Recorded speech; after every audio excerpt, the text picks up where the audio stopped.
कि अगर आपकी JS LED की स्क्रीन छोटी हो गई है, स्क्रीन साइज़ छोटा हो गया है, तो आप किस तरह से उसे पूरा कर सकते हैं। ये भी आपको चैनल्स आगे पीछे करके भी दिखा देते हैं। ये देखें, हर तरफ स्क्रीन साइज़ जो है वो कम है।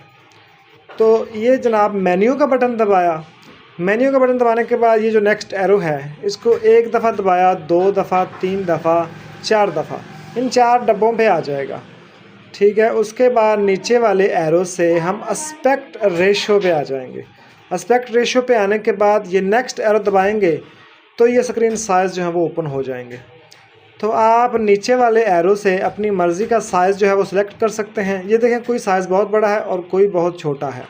ठीक है, हमें 19 इंच LED को 4:3 पे रखना है, या इसके अलावा जो दूसरा ऑप्शन है आप ऑटो पे कर सकते हैं। लेकिन 4:3 पे ये देखें, स्क्रीन साइज़ जो है वो बिल्कुल फिट हो चुका है। और अभी आप देख सकते हैं कि मैच भी फिल स्क्रीन पर नज़र आ रहा है और तमाम चैनल जो हैं वो अपनी ओरिजिनल हालत में आ चुके हैं। तो ये सिंपल सा तरीकाकार था JS LED की स्क्रीन साइज़ को फिट करने का।